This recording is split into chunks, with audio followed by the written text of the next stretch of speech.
दिवसाची सुरुवात अशी बरोबर एक राजा असतो आणि तो खूप प्रामाणिकपणे आपलं राज्यकारभार चालवत असतो आणि सर्व प्रजाची जी असते त्याच्या सर्व देशाचे जे लोक असतात ते खूप आनंदी असतात.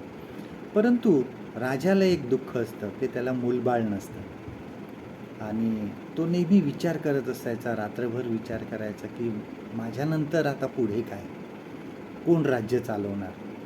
आणि अ, हळूहळू तो वृद्ध व्हायला लागतो आणि त्याला जाणीव होते की आता मी वयस्कर झालेलो आहे, मला लवकरात लवकर माझ्या नंतर कोण राजा होईल हे मला आता बघावं लागणार आहे.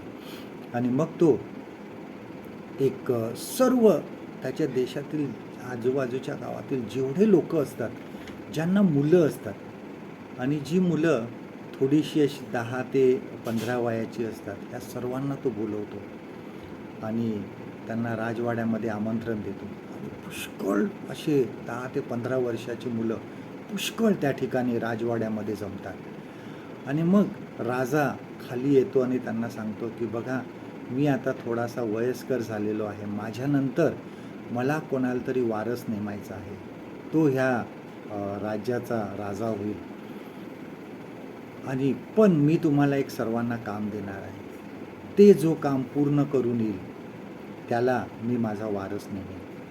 आणि मग राजा एक मोठा भांडं मागवतो आणि त्याच्यामध्ये अशा काळ्या बिया असतात आणि त्या बिया प्रत्येक एकेकाला देतो आणि तो सांगतो की जाऊन हे तुम्ही तुमच्या एका मडक्यामध्ये कुंडीमध्ये लावायचं आणि ह्याचं चांगलं रोप तयार करायचं आणि जो अतिशय सुंदर रोप तयार करून येईल त्याला मी माझा वारस बनवेन. आणि सर्वजण जातात आणि त्या ठिकाणी एक गरीब मुलगासुद्धा आलेला असतो. त्याचे वडील साधारण शेती करणारे असतात आणि तो सुद्धा त्या ठिकाणी आलेला असतो. तो सुद्धा एक बी घेतो आणि घरी येतो. घरी आल्यावर आपल्या वडिलांना ते दाखवतो आणि सांगतो, मला बागेची आवड आहे, मी ह्याची खूप चांगली जोपासना करेन. त्या कुंडीमध्ये ते बी लावतो, त्याला खत घालतो, त्याला पाणी घालतो आणि खिडकीजवळ ठेवतो जेणेकरून त्याला सूर्यप्रकाशसुद्धा मिळेल. परंतु असे काही दिवस जात असतात आणि राजाने 6 महिन्याचा वेळ दिलेला असतो. 6 महिन्यात ते रोप चांगलं करून आणायचं आणि हळूहळू आठवडे जातात, महिना जातो आणि ह्याचं काय रोप येतच नाही आणि हा खूप प्रयत्न करतो. आणि ज्यावेळेस तो गावामध्ये जातो त्यावेळेस इतर मुलं जे असतात हे त्यांचं जे चांगलं रोप आलेलं असतं ते दाखवत सगळ्यांना फिरतात, बघा आमचं रोप किती चांगलं आहे. आणि ह्या मुलाला, गरीब मुलाला खूप वाईट वाटतं की सगळ्यांची रोपं आलेली आहे, माझंच बी काय येत नाही. आणि शेवटी ते 6 महिने पूर्ण होतात आणि सगळेजण आपापले चांगले रोपं आलेले झाडं, फुलांची झाडं, फळांची झाडं, ते सगळं घेऊन राजवाड्याकडे निघतात आणि ह्याच्या हातात काहीच नसतं. ह्याच्याकडे फक्त मातीने भरलेली कुंडी असते. आणि त्याचे वडील सांगतात की काही हरकत नाही, ही रिकामी कुंडी तू घेऊन जा, तू प्रयत्न केलेला आहेस,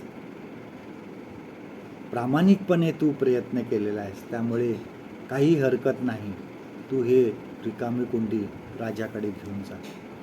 आणि सर्वजण जमलेले असताना मग राजा खाली येतो आणि सगळ्यांची रोपं बघतो. तर कोणाचे गुलाब फुललेले असतात, कोणाचे फळांचं झाड चांगले आलेले असतं आणि इतर निरनिराळे फुलं आलेले असतात आणि सगळ्यांचा वास त्या ठिकाणी पसरला असतो. परंतु तरी राजाचा चेहरा उतरतो आणि राजा प्रत्येकाकडे बघून शेवटी ह्या गरीब मुलाकडे येतो आणि त्या गरीब मुलांकडे फक्त ती रिकामी कुंडी असते.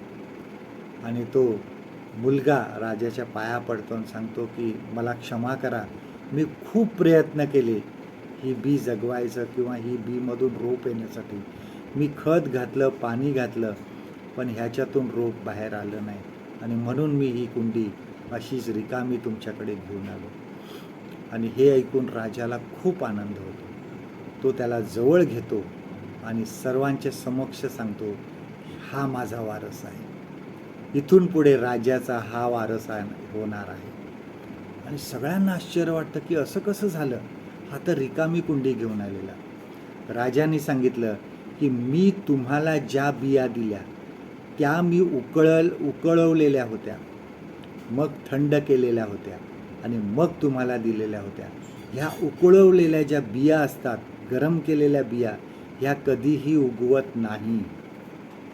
आणि हे जे तुम्ही केलेलं आहे हा खोटेपणा केलेला आहे. कारण प्रत्येकाने बाजारामध्ये जाऊन नवीन रोपं घेऊन आले आणि हे तुम्ही मला दाखवायला आणले की हे आम्ही केलेलं आहे. आणि ह्या मुलाने हा प्रामाणिकपणा दाखवला की त्याच्याकडून काही उगवलं नाही आणि तेच खरं होतं. शेवटी त्या लहान मुलाला राजाचा वारस नेमण्यात येतो. आपल्या जीवनामध्ये बऱ्याचदा प्रामाणिकपणा आपल्याला कमी दिसतो. लक्षात घ्या, जीवनामध्ये प्रामाणिकपणा हे आपल्या जीवनाचं खरं मूळ आहे. खोटेपणा हा वरून जरी सुंदर दिसत असला तरी आतून तो खूप भयंकर आहे. आतून तो नाश करणारा आहे.